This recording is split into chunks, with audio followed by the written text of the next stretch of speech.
Discarded at McDonald's for reviews. Beef reviews.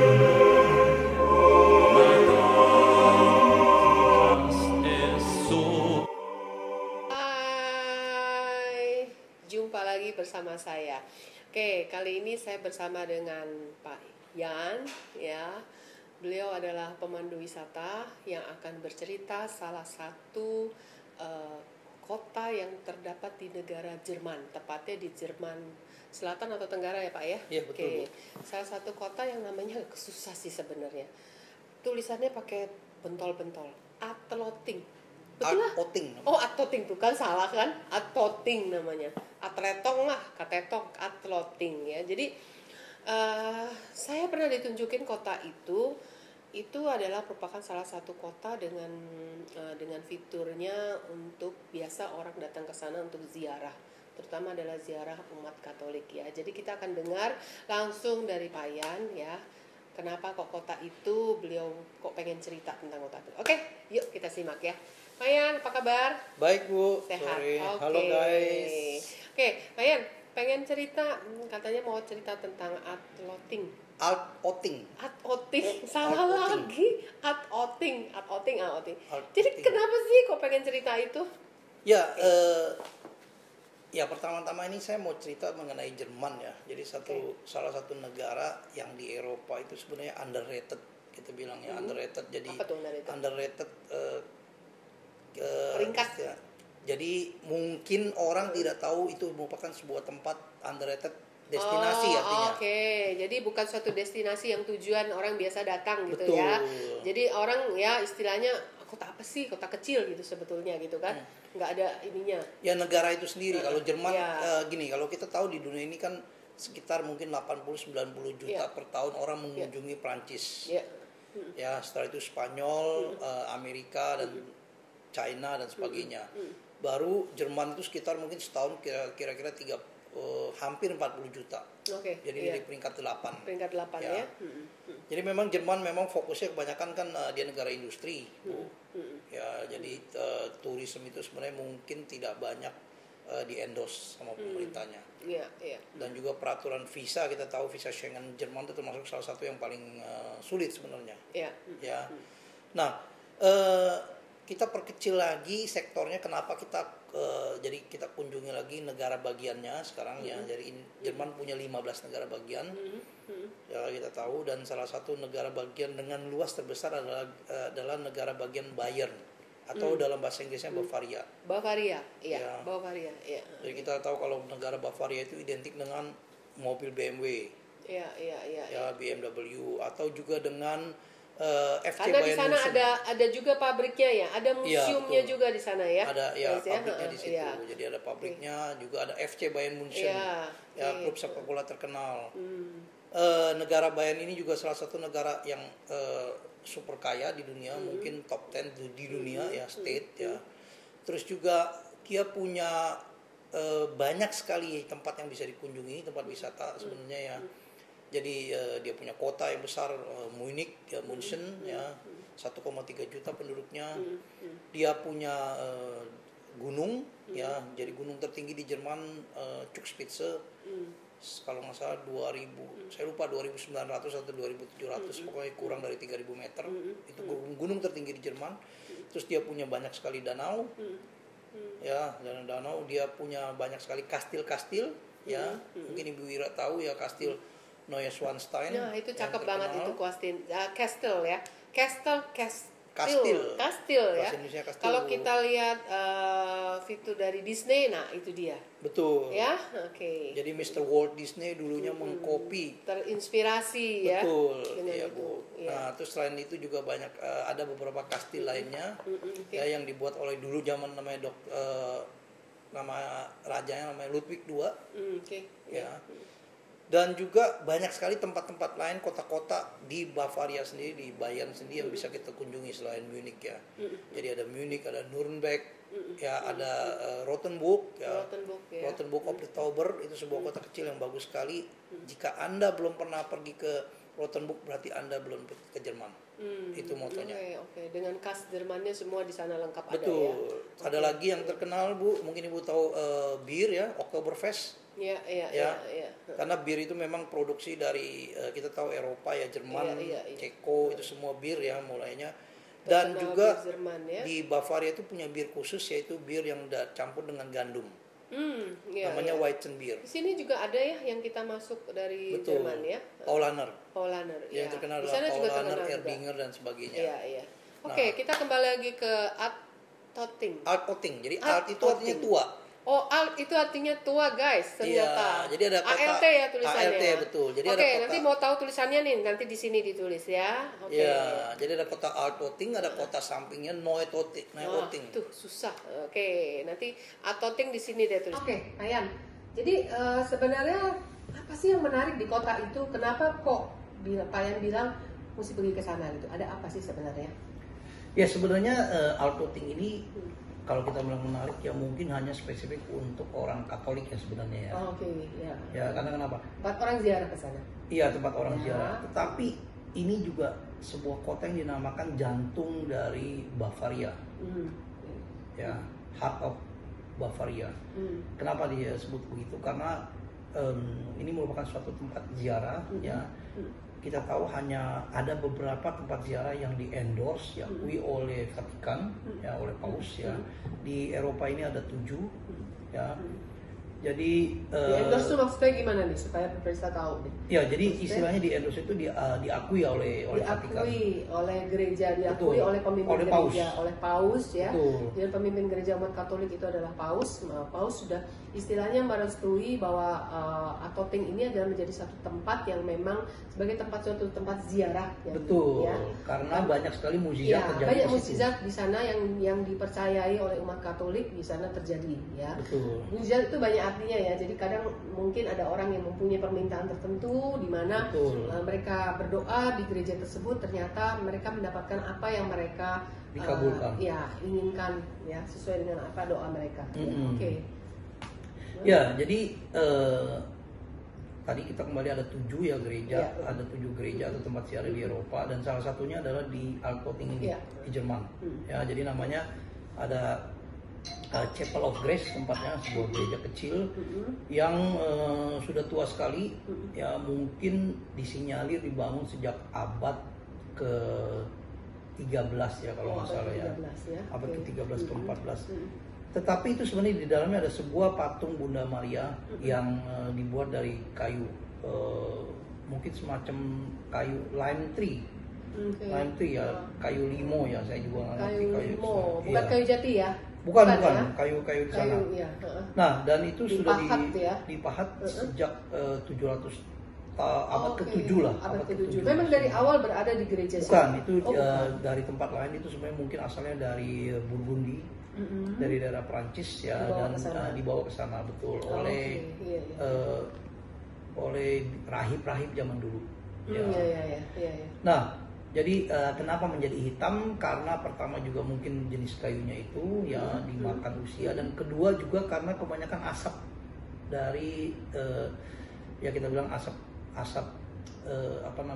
dari lilin para pendoa ya. Jadi mereka biasa untuk berdoa mereka menggunakan lilin ya. Mungkin biasa patung ditaruh di situ sehingga mungkin asap-asap itulah yang menyebabkan kayu itu menjadi semakin hitam walaupun karena memang termakan usia juga ya sebetulnya. Iya, betul. Nah, di chapel tersebut itu banyak, mungkin sejak abad ke-14 ya, 14-15 tuh banyak sekali orang datang dan mempunyai permohonan. Ya, jadi mereka punya permohonan tertentu dan permohonan itu dikabulkan. Ya, jadi dikabulkan dan mereka itu akhirnya juga kembali lagi dan memberikan biasanya dulu namanya bukan ya ucapan dalam bentuk lukisan. Ya kita bilang namanya votif ya. Di sana ya, jadi lukisan-lukisan atau salib atau apapun yang digantung. Jadi kalau kita persembahan. Ya, persembahan tapi ucapan terima kasih. Betul, ya. Jadi karena sudah dikabulkan apa yang dimohonkan, maka mereka datang kembali ke gereja tersebut, kemudian membawa patung atau membawa suatu lukisan, bingkai ya, yang ditempelkan kemudian di gereja tersebut ya. Digantung. Digantung. Jadi sekeliling gereja itu kita lihat ya, di dalam dan di luar itu digantung ya? sekali. Iya, betul Bu. Ya, juga ada salib-salib dan sebagainya yang dibuat, ya ditaruh di situ. Nah, nama gerejanya sendiri apa sebetulnya? Namanya gereja, sebenarnya nama gerejanya Bunda Maria. Bunda Maria dari Alkoting, tapi orang bilangnya itu Chapel of Grace. Chapel of Grace. Betul. Ya, kalau bahasa Jerman namanya Gnadenkapel. Gnadenkapel. Iya, agak susah namanya ya. Susah ya. Nah, terus selain itu di dalamnya juga ada hal yang sangat penting sekali, yaitu di dalamnya ada sekitar beberapa kaisar atau raja dulu dari daerah negara bagian Bavaria ya yang dimakamkan di sana. Dan juga mereka ada 28 jantung. Jadi jantung dari para bangsawan termasuk kaisar, raja dari Bavaria atau dinasti di sana namanya Wittelsbach, yang jantungnya itu sudah dikremasi dan dia punya abu jantungnya ditaruh di situ. Oh, ada di dalam gereja? Ada dalam gereja itu. Oh, oke. Jadi dalam gereja itu kita tidak boleh video atau foto, kita hanya boleh masuk dan lihat aja. Tapi di luar kita boleh video dan foto. Oh, jadi iya, dalam bukan kuburan jasad utuh daripada kaisar atau ini bukan, tapi ada beberapa jadi jasad ada beberapa juga guys, dan juga ada beberapa jantung yang memang sudah dikremasi kemudian ditanam atau dikubur. Ditaruh di dalam guci. Ditaruh di dalam guci. Ditaruh guci. Gucinya itu di altar. Ditaruh di altar. Iya, betul. Dan gereja tersebut masih aktif digunakan untuk perayaan ibadah? Masih ya? Ya, dan sampai sekarang tuh setiap tahunnya sekitar 1 juta orang penziarah datang ke sana. Ada juga prosesi lilin dan sebagainya, dan terutama tuh memang yang sangat-sangat penting adalah hari Pentakosta dan juga tanggal 15 Agustus atau 14 Agustus lah, di mana ulang tahun 15 Agustus ulang tahun dari Bunda Maria. Oke, nah hari ini. Ya, tepatnya pas banget hari ini ya. Jadi ini tepat sekarang ini tanggal 15. Bukan ulang tahun, tapi hari kenaikan. Hari kenaikan. Jadi hari ini 15 Agustus ya kebetulan ya, memang ini adalah bulan yang tepat ya untuk, memang kebetulan kita pas lagi bicara soal gereja ini ya, ternyata tepat, berarti blessing banget ya. Jadi memang gereja itu memang dipercaya sebagai suatu tempat yang mana banyak memberikan suatu mukjizat kepada penduduk. Jadi bukan cuma di daerah kota itu saja, tapi juga beberapa wilayah ya, dan orang Jerman juga banyak yang datang ke sana dari luar wilayah kota itu ya Pak ya. Iya, itu merupakan salah satu tempat ziarah dari Eropa. Oke, salah satu tempat ziarah dari Eropa ya. Karena kalau kita dengar di Eropa itu kan mungkin bagi umat Katolik kita bisa mendengar adanya Lourdes ya. Ya, ada Lourdes ya, Fatima ya, biasa ke situ. Jadi ini adalah salah satu yang lain ya, mungkin lebih unik ya. Oke Pak, kenapa sih gereja di Altötting itu dianggap penting sebetulnya? Iya, karena pertama ya kita bilang tadi sejak 1492 itu terjadi mukjizat. Ya, jadi ada mungkin kalau nggak salah 2 orang anak kecil yang meminta datang ke gereja itu dan meminta sesuatu ke Bunda Maria, ya. Dan mereka mendapatkan mukjizat tersebut, dan kabar itu tersebar luas. Jadi banyak sekali orang yang datang. Sekarang aja di dalam itu ada 2000 votif ya, gambar yang tadi atau ucapan terima kasih. Ya, itu yang paling sedikit. Ya? Yang itu mungkin di gudangnya lebih banyak lagi. Ya. Dan yang itu yang pertama. Yang kedua, setiap raja, kita bilang setiap raja atau dari dinasti di Bavaria itu, mereka pasti melakukan kunjungan ke sana. Mereka pasti datang. Ya, kita tadi cerita ada 28 ada raja, ada satu kaisar, ada raja, ada bangsawan yang dikuburkan di sana, termasuk juga Raja Ludwig II. Dikebumikan di sana juga. Iya, dan hatinya itu jantung. Jantungnya ditaruh di guci. Kenapa ya jantungnya di situ? Zaman dulu kenapa ya? Jadi pengen tahu juga ya guys. Kenapa kok jantungnya dikremasi terus ditaruh di guci dan ditaruh di gereja? Artinya tuh menyatu dengan jantung. Mungkin menyatu dengan kenapa tidak seluruh tubuhnya dikremasi ditaruh? Ya, tubuhnya dikremasi semuanya. Tapi jantungnya itu yang tubuh dikuburkan. Tubuh dikuburkan. Iya, dikuburkan, tapi gucinya dikremasikan di situ. Jantungnya dikremasi, diletakkan di guci abunya dan ditaruh. Betul. Oh, jadi setiap saat didoakan oleh semua. Mungkin Menyatu ya, iya, mungkin betul, gitu ya. menyatu dengan gereja tersebut. Tapi sekarang enggak kan? Enggak, karena dinastinya udah nggak ada. Udah masih ada tapi enggak, udah kan Jerman sudah menjadi sebuah negara republik ya. Ya. Betul. Okay.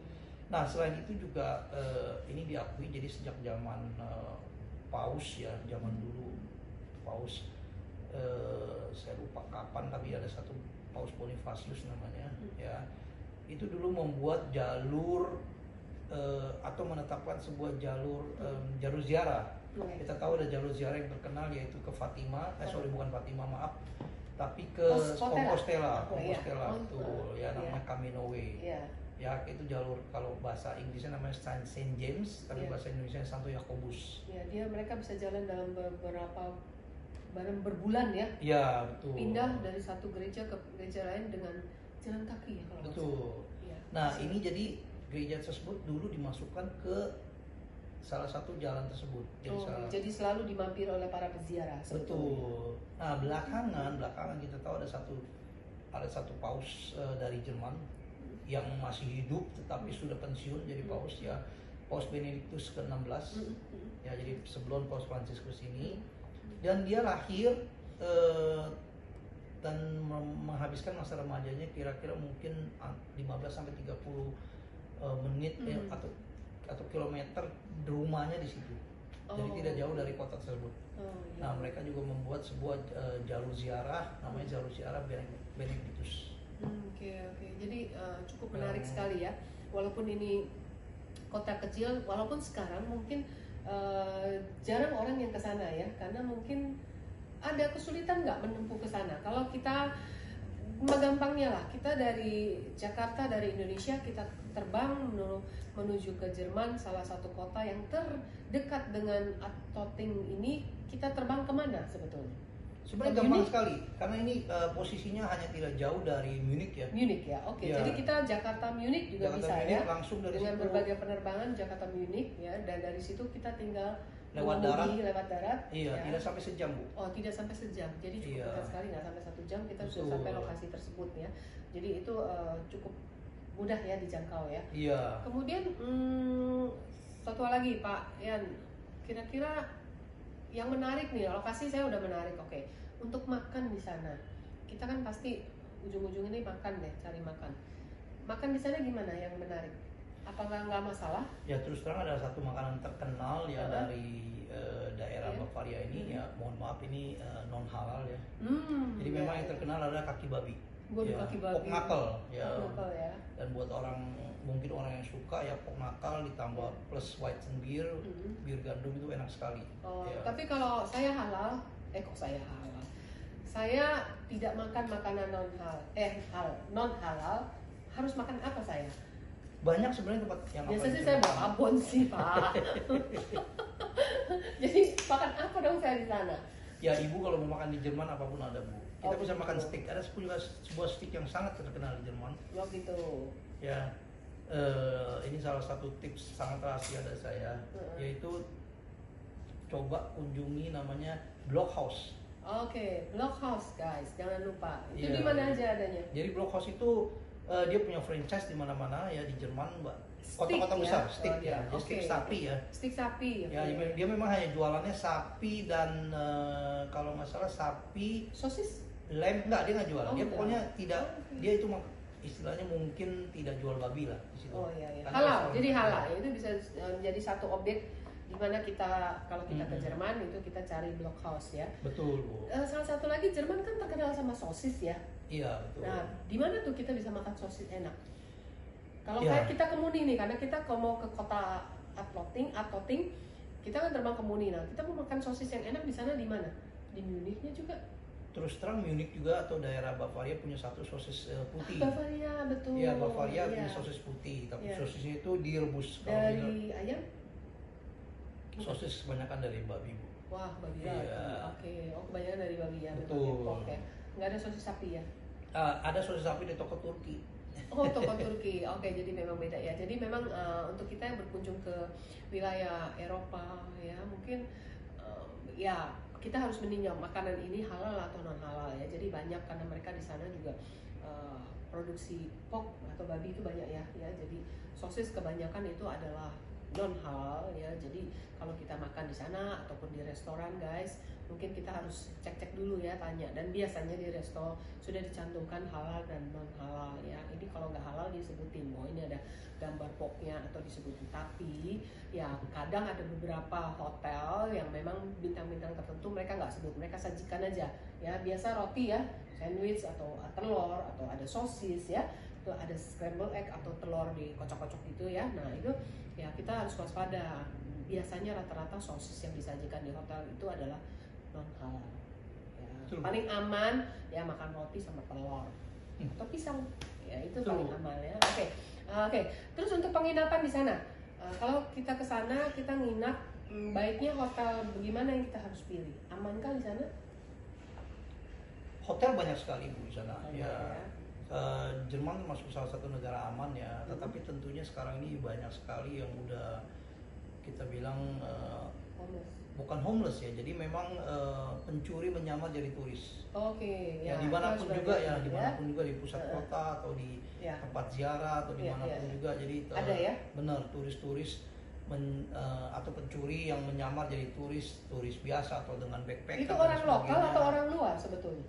Kebanyakan orang luar, jadi kebanyakan daerah-daerah Eropa lainnya lah. Kebanyakan. Jadi kita harus berhati-hati guys ya. Jadi jangan beranggapan bahwa orang di luar negeri itu adalah semua aman ya. Jadi negara Eropa memang relatif itu adalah salah satu banyak tingkat kejahatan di sana, terutama kejahatan yang dilakukan terhadap turis-turis ya. Karena mereka menganggap, apalagi kalau turis Indonesia guys, mereka anggap bahwa kita selalu datang dengan membawa uang tunai.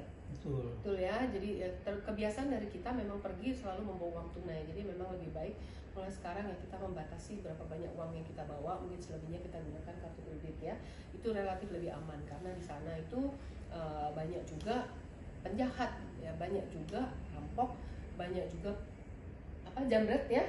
Jambret itu banyak juga. Jadi banyak juga kejadian bahwa kendaraan kemudian dipecahkan kaca, kemudian diambil barang berharga dari kendaraan tersebut. Jadi kita juga tidak boleh lalai, tidak boleh merasa oke, di luar negeri itu pasti aman. Itu salah guys, karena bukan cuma di Indonesia, di luar negeri bahkan lebih dari kita ya guys ya. Jadi kita harus tetap waspada ya. Paling aman uang taruh di dalam badan Bu. Benar. Oke Pak Yan, jadi banyak sekali sebetulnya hal menarik walaupun ini kota istilahnya kecil ya, dan juga memang kota ini adalah lebih banyak orang ke sana datang untuk berziarah. Tapi walaupun demikian tentu saja kita yang tidak berziarah pun, kita yang tidak beragama Katolik pun mungkin kita bisa melihat suasana daripada kota tersebut. Juga kita melihat bagaimana kondisi dari gereja ya, karena di sana gereja itu sebagai suatu objek wisata ya. Kita bisa masuk ya. Iya betul. Walaupun kita tidak beragama Katolik itu welcome masuk ya.